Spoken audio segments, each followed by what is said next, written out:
Hey, I'd like to welcome you to another episode of the Mission Matters Business Podcast, your source for all things podcast. My name is Adam Torres. You can follow me on Instagram at AskAdamTorres. Keep up with my book releases, book tour schedule, signings, all that other good stuff. Always love to connect with you there. And as always, if you'd like to apply to become a co-author of one of my upcoming books, just head on over to the website, missionmatters.com, and click on Become an Author to apply. All right, so today I have Peter J. Brennan on the line, and he's the executive editor over at the Orange County Business Journal. Peter, welcome to the show. Thanks for having me. So excited to have you on the show. I mean, I know Orange County Business Journal, big publication. I've been reading it for a long time when I get my hands on it up in L.A. So I want to, for the audience that maybe aren't familiar in that exact area, just give them an overview. First, tell us a little bit more about the publication, please. Well, the publication's been around for about 30 years, and we have we publish about 20,000 issues every week, and we estimate about two to three readers per issue. So we have 40 to 60,000 readers per week.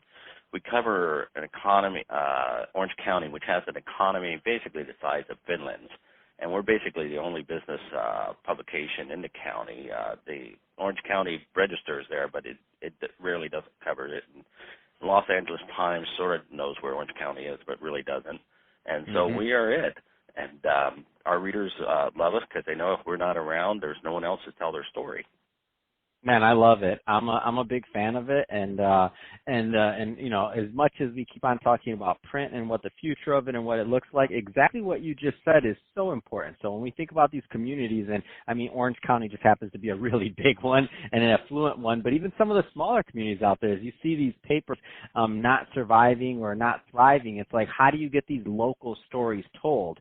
So first off, I think it's amazing what you're doing just as a service.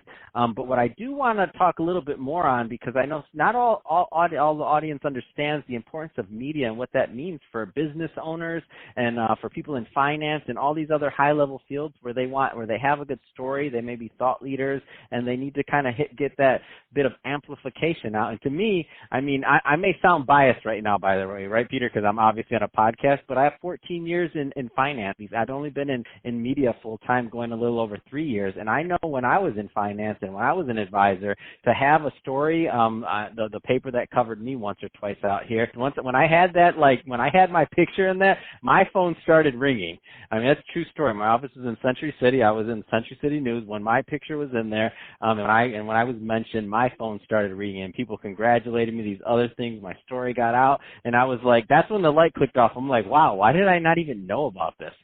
So now that was my little taste now, and I had to tell that little anecdote of that story, Peter, just so I don't sound biased being a media guy right now. But that being said, what has that meant to you and your readers to kind of showcase these stories of these local businesses and these business owners? What has that meant? Well, I think the business readers really enjoy it because we write these stories without the snark that you'll see in the usual daily media, the regular media that doesn't quite understand business and thinks everything's evil as far as business. But we look at it as every business executive has a challenge, and they have to go out and sell a product. And to me, that's really difficult, you know. And so you can sell a product maybe for $5, $10, but then you get up in the thousands, and you have to set up processes. You have to hire people who can copy your style, and then you get into the millions. And we usually cover people who sell millions of dollars worth of products every year, and how they built that company and how they keep it maintained. It's really fascinating, and they have problems they have to overcome, and so we ask them their problems and how they overcame it, and sometimes it's the other way around where sales are declining, and we have to report on that. But you know, we do it respectfully, and you know, people, the executives understand that they want a straight news story. I should say they want a story that has the truth in it, not something that's embellished, PR-ish, but you know, tells an executive in a sophisticated way, here's what's happening in your neighborhood. Now, I'm going to ask you probably a pretty loaded question, Peter. I'm sorry for doing it to you, but I have to. So and especially being an executive editor, what's a story that you published? It could be any time. It could be last year. It could be this year. It doesn't matter. That just really sticks out to you and just is one of those that's at the forefront of your mind that just helps you do what you do every day. Well, we like to cover companies that are growing, and there are so many dynamic companies here, and everybody That's why it was a loaded question. I'm like asking you, pick your favorite, your baby, right? And this is not your favorite. This is just one that comes top of mind. That's all. Well, I think one of them that comes top of mind is Allied Universal, and nobody ever thinks of a security guard company as sexy or interesting. But the CEO started this company in '96. Started working there when it had $12 million in revenue, and he eventually became CEO, and he started building it through acquisitions and organic growth, and now it's about $8.5 billion in annual sales, and wow. So it's a tremendous story. Sounds sexy to me, Peter. It doesn't get more sexy than that. I'm sorry. And this guy's in Santa Ana, and he's grown it, and he's just fascinating. He was one of our executives of the year this past year, and so he has more than 230,000 employees, which is an employee firm larger than the size of the Army of Saudi Arabia. And you can imagine being the CEO of somebody that large. I mean, just a fascinating story, and we're fortunate that we get to cover these guys.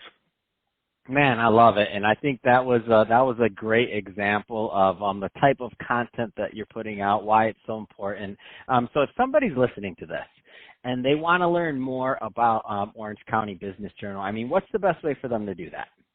Well, first off, we have a two-pronged strategy. Go to our website. It's Orange County. It's ocbj.com, as in OrangeCountyBusinessJournal.com, and you'll see we'll give away a lot of free short stories that are 2 to 4 paragraphs, but that's not where we make our mark.